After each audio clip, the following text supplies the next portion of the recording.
Hello everyone, my name is Michael SK, and welcome back to the Fruit of Grisaia, recording it at nighttime like I always tend to do. But anyways, last time, we're still in Angelic Hell by the way, I hopefully won't say that every time I do an intro, but last time, Kazuki looked at those who were injured, I got really nauseous, and that's why I did not eat before I started recording, so I learned, and apparently they thought up a game plan. Apparently they're going to stay where they are, I think. I don't know. Kazuki brought up the idea of maybe like going out and maybe trying to do something, which makes sense to me, but apparently that's not the deal. So I guess they're setting up a base camp. So let us return to our terrible adventure here. Terrible in terms of the circumstance, by the way. It took an hour to retrieve all the camping gear and personal belongings from the overturned bus. But now we had to face a difficult question. What do we do about the two bodies still in the bus? That was the problem. Somebody raised the idea of having everybody carry them out together, but considering the cramped interior of the bus, it would be impossible for all of us to participate. Someone else suggested that we should leave them be, rather than clumsily dragging them around, but at Kazuki's words, "It's hot today, isn't it? How long does it take for a corpse to begin rotting, I wonder?" That idea was instantly abandoned. Finally, everyone gathered there fell silent. Our pleading glances settled on the only man present, Mr. Ochi. And after a few minutes, when he placed his hands on his knees and stood up with the words, "I'll do it," every one of us breathed a sigh of pure relief. Having entered the overturned bus alone, Mr. Ochi emerged with I really wish we wouldn't be pronouncing these names again. Shikanai's body cradled in his arms. The only ones who witnessed that moment were Kazuki, Captain Sakashida, and me. The others cast their eyes to the ground or turned away, avoiding the sight of their acquaintance's corpse. Probably because that sight was the distillation of a pitiless reality. To see that moment would have meant facing the truth they wanted so desperately to forget. To be honest, when I was collecting luggage from the bus, I had placed a hand on Shikanai's body with the thought of carrying it outside. Startled to learn exactly how cold a human body could become when its blood stopped flowing, I withdrew my hand instantly. I hadn't felt this kind of shock when I touched my grandmother's body in the casket at her funeral. I don't really know why I thought I was messing up there, but I did. Grandma's death, which I'd known would come eventually, wasn't nearly that cold to the touch. Touching this girl's death, a death I couldn't view with composure or resignation, turned my spine to ice. I didn't ever want to feel that way, ever again. Watching the removal of the bodies in solemn silence, I reflexively brought my hands together and began to pray for the dead. From behind my back, I could hear whispering voices. That body, what do we do with it now? Bury it somewhere, I guess. Can we just do that? When we're rescued, won't her family be mad? We can't assume help will arrive right away. We can't just leave it like this. It's summer after all. Apparently sensing our anxiety, Mr. Ochi decided to bury the three bodies. Three bodies? What the fuck? I thought it was two. The three bodies some ways away. When did it become three? Unless I'm an idiot and I just don't know. At the very least, it wouldn't do to leave them where we could see them.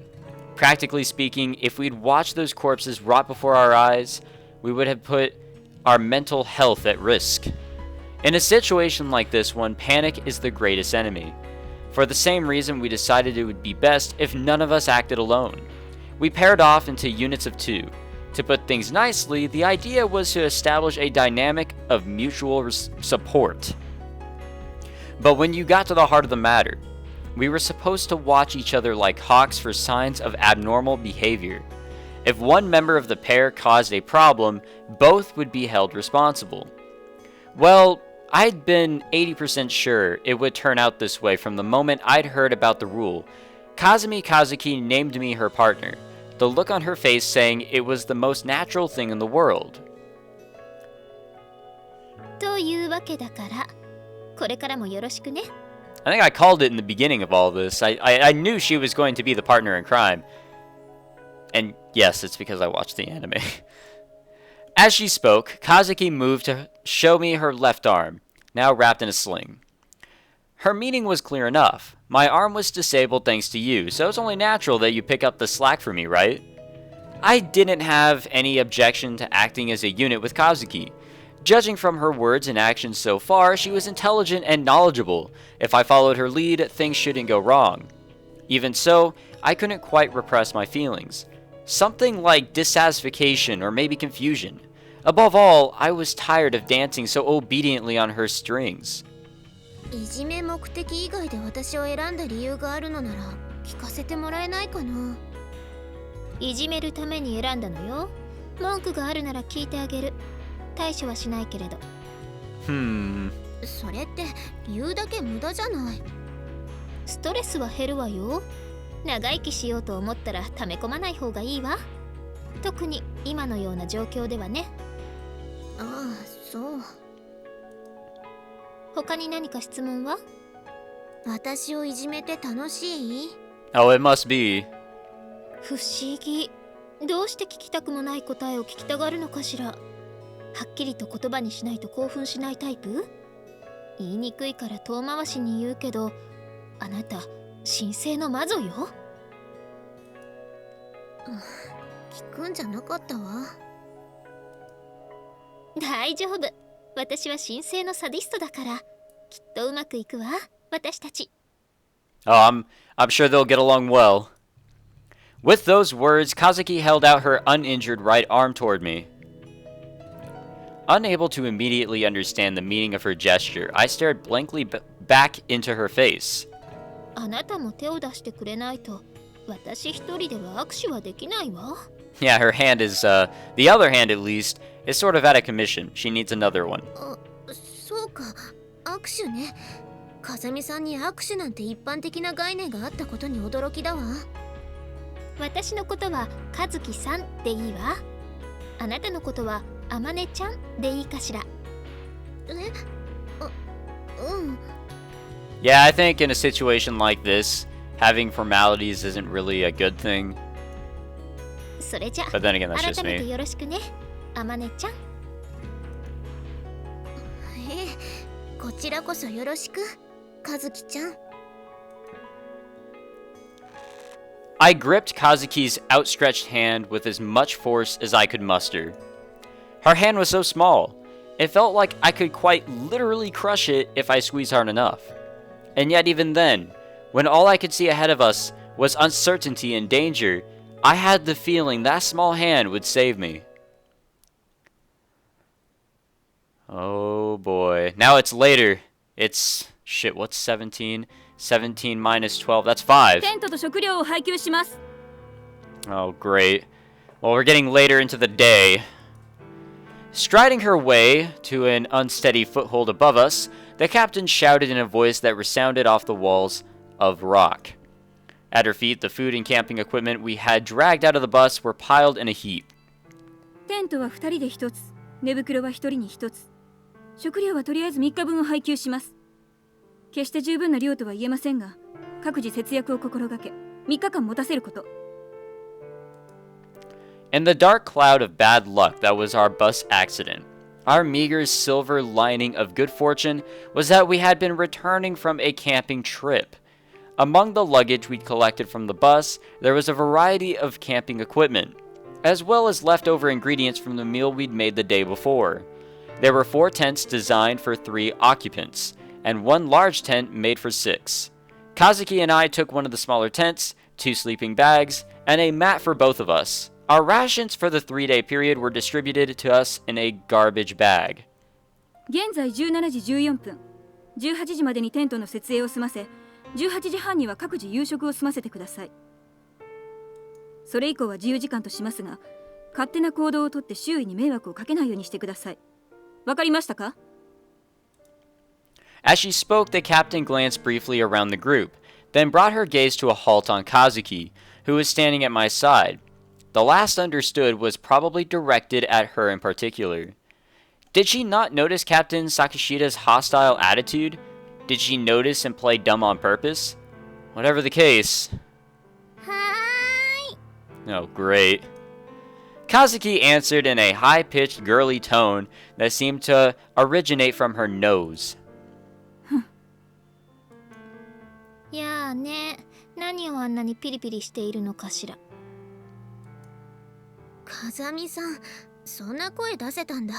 気持ち悪。もう、あなたまでそんなことを言うの？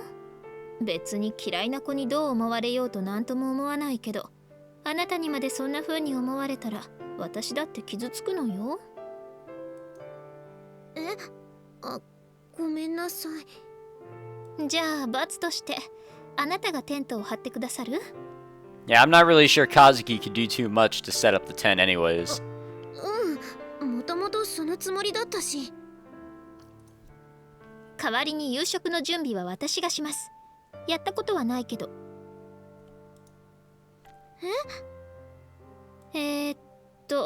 食材は人参に玉ねぎにじゃがいも。これって明らかに昨日作ったカレーの食材の余りよね。カレー粉もあるけど少ないわね。どうしよう。待って貴重な食材なのよ。大丈夫なの？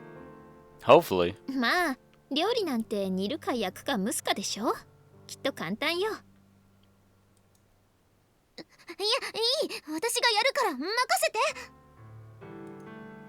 て。でもあなたにはテントを。いいのよ。私こう見えても一応実家が料理屋だから料理にはちょっと自信あるし。そう？でもなんか悪いわ。あなたばかり働かせて。じゃあテントを張り終わったら一緒に料理しましょう。手伝ってくれる？ああ、それはいいわね。なんだか仲のいいお友達って感じで。でしょ？ところであなた、お塩を使わない料理ってできる？どういう意味？言葉の通りだけれど。お塩ならあるじゃない。ほら。だからそれをできるだけ使わないでほしいのだけれど。無理？ Is it because she doesn't like it, or does she have something else in mind? まあ無理ではないけど、お塩がないと美味しくないよ。その辺は我慢しましょうね。いいけど。Oh, would salt make it so they would want to drink more water? And they don't have that unlimited water supply. They've got limited resources here. Maybe that's the reason? I don't know. After erecting our tent, I gave saltless cooking a try as Kazuki requested. Cooking the onions in a fry pan, I mixed them with smashed steamed potatoes and flavored the mix with pepper. Ugh. Then molded it into an oval and baked it in butter, pretty much making it up as I went along.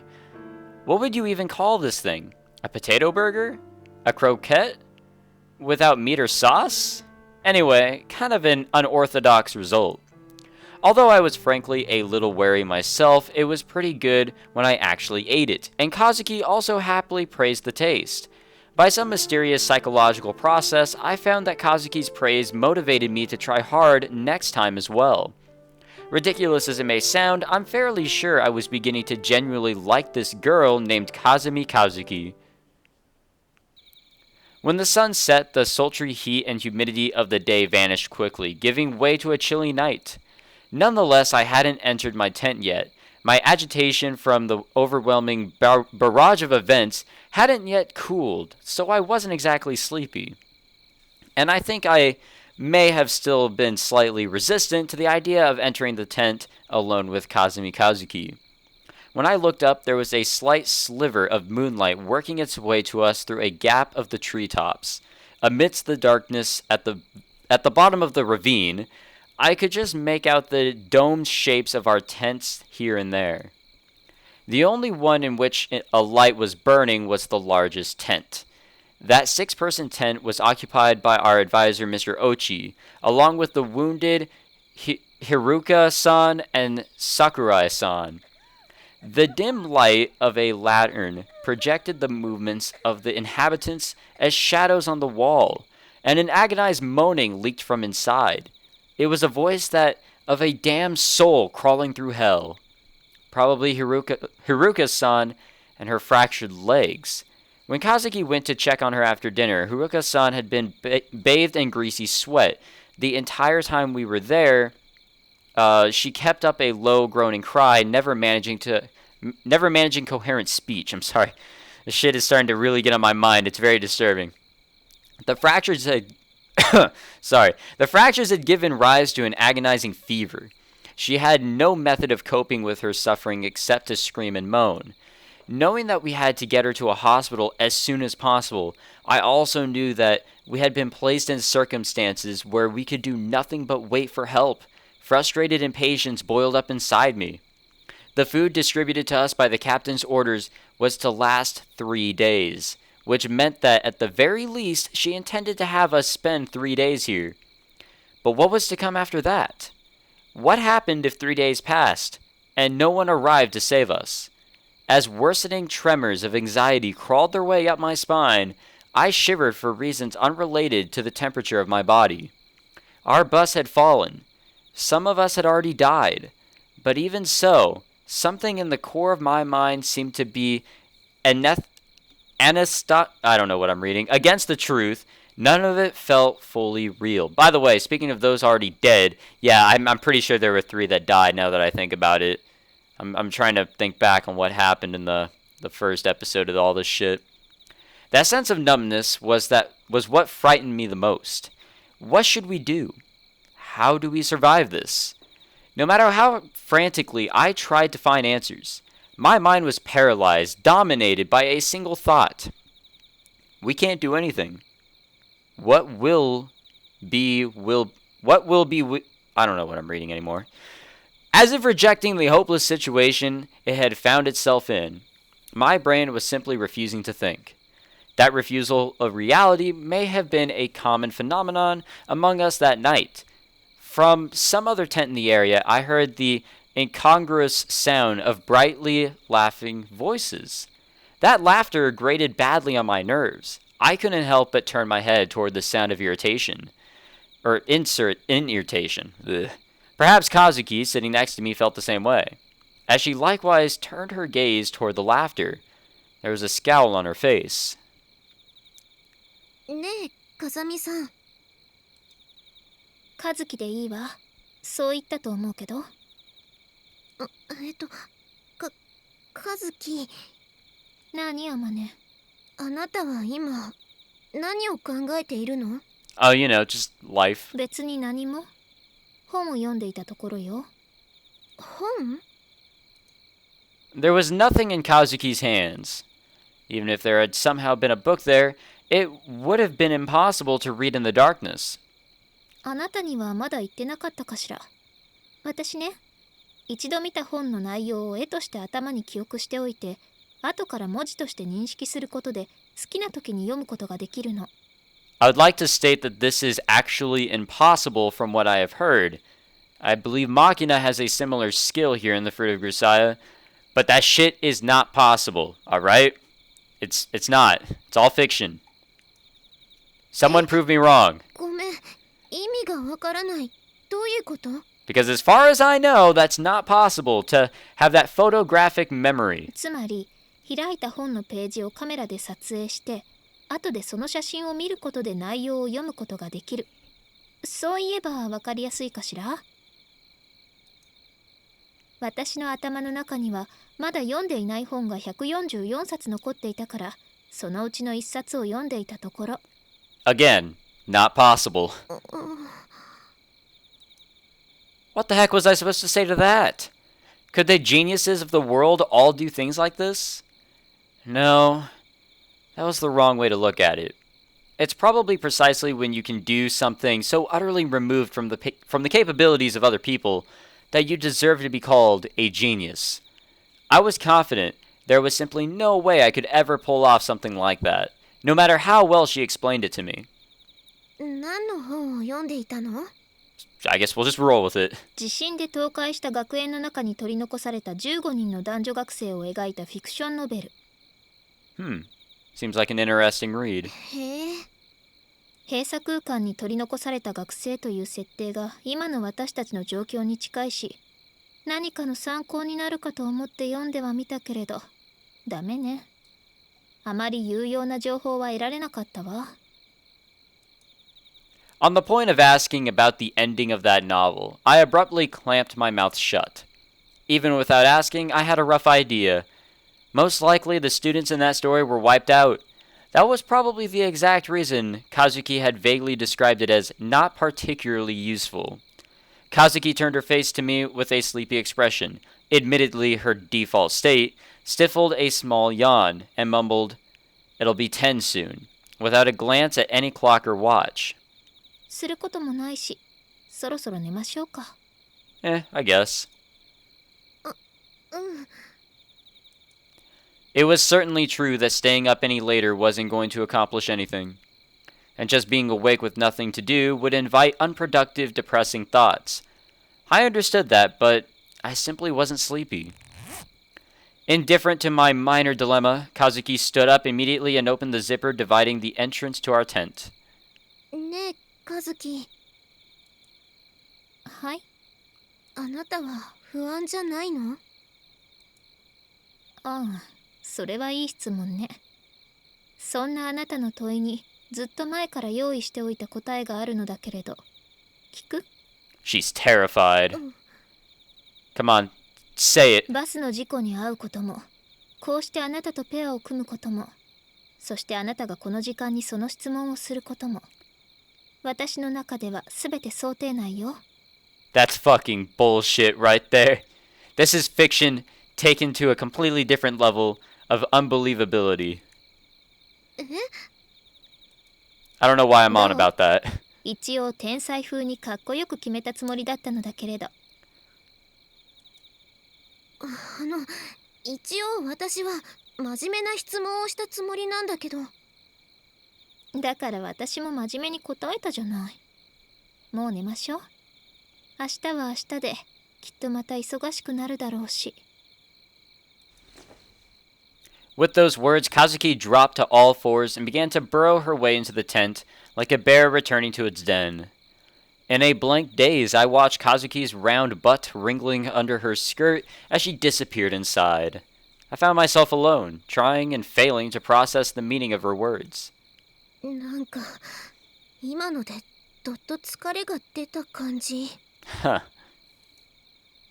Confronted with the reality of Kazumi Kazuki, a girl who looked at first as if she wasn't thinking at all, a girl who kept her thoughts completely unreadable. I found myself feeling ridiculous in comparison. The way I drowned myself in anxious worrying. The way I worked myself into a panic over things I had no control over. Left alone in that dark and silent place, I strained my ears. Hiruka-san's... I feel like I'm pronouncing her name totally wrong. Hiruka-san's moans, which ate into the heart of the listener, and the voices of laughter, with their grating denial of our danger. Both had stopped for now. The occasional rustling of trees in the wind, and the voices of insects were the only sounds left to echo against the walls of rock. And I believe we are done for the first day. It is the next day, coming up to noon. So, even so we have a few minutes left, I'm going to end it here, so we're not exactly in the middle of context. I believe that's the best thing to do. Maybe, I really don't know. We are now on Angelic Howl's second day. Alright, so, I have no idea how many days this is going to take, but I'll say my thoughts on the first day. Holy shit, what a scary situation. I can vaguely recall a few of the things that happened in the anime, and some of it is coming back to me as I read through it. A lot of unpleasant things are starting to come back to me now that I'm reading through this, but I'm pretty sure we have a little bit to go here. We we've got a long way, actually. You know what? We don't have a little bit. We've got a ways to go, which is fine. Just I guess we'll see what happens as we go through this. It's probably not going to be great, but whatever. Alright, so that'll do it for this episode. If you enjoyed, make sure you leave a like and subscribe if you'd like to see more of the Fruit of Grisaia or Grisaia content in general, whatever it may be. But anyways, that's it for me today, guys. Thank you for watching yet again, and I'll see you guys in the next episode of the Fruit of Grisaia's Angelic Howl. Take it easy.